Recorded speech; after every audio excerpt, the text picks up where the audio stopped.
Do you remember RadioShack? What happened to it? I guess you don't remember. Let's journey back to the year 1921. A little shop started up in Boston. It was named RadioShack, and it was a place for radio operators and electronics collectors. Back then, it was all about the thrill of connecting, communicating, and creating with the power of electronics. But RadioShack had bigger dreams. The little shop started to grow, branching out and spreading its roots. By the 1960s, it wasn't just a shop anymore. It was a nationwide retail chain, a household name. It was the go-to place for anyone and everyone who needed a transistor, a resistor, or just a pack of batteries. RadioShack was not just selling electronics, it was selling dreams, possibilities, and the future. And by the time the 1980s rolled around, RadioShack was on top of the world. With thousands of stores across the United States, RadioShack was the go-to place for everything electronic. It was a wonderland of gadgets, a playground for tech enthusiasts. As the personal computer revolution took hold in the 1980s and 1990s, RadioShack was right there, standing tall at the forefront. It wasn't just a store, it was a crucial part of this technological transformation, a hub where dreams of the digital age were nurtured and brought to life. It sold popular products, like the computer that was a household name. The shelves of RadioShack were lined with a wide range of electronic components and devices. It was a treasure trove for techies, a place where you could find just about anything you needed to feed your fascination with electronics. But as the 21st century came, things began to change. The golden age of RadioShack, it seemed, was beginning to lose its shine. The beacon of the tech world was about to face some daunting challenges. The new era was not kind to RadioShack. As the world stepped into the 2000s, a revolution was taking place. The internet, once a luxury, was becoming a household staple. This digital revolution was not only changing how people lived, but also how they shopped. The convenience of clicking a button to make a purchase from the comfort of your own home was too enticing for many to pass up. This rise of online shopping started nibbling at the profits of many brick and mortar stores, and RadioShack was no exception.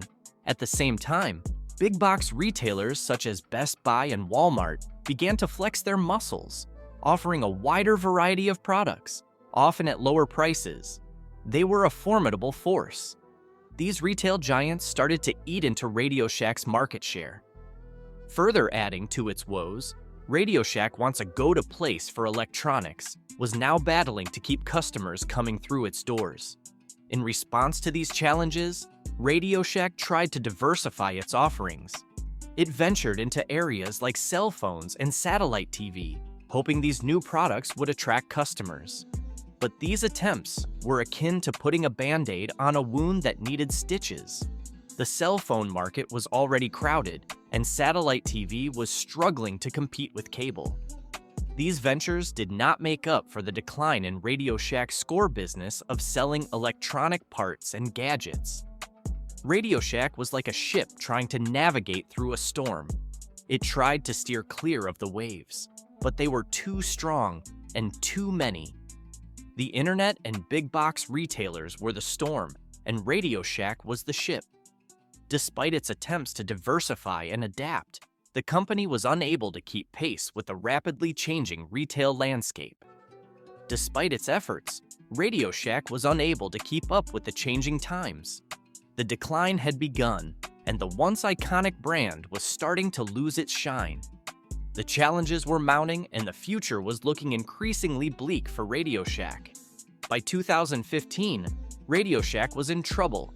The once mighty electronics giant found itself in a tough spot. It was like watching a tree, once strong and proud, slowly losing its leaves in the autumn season.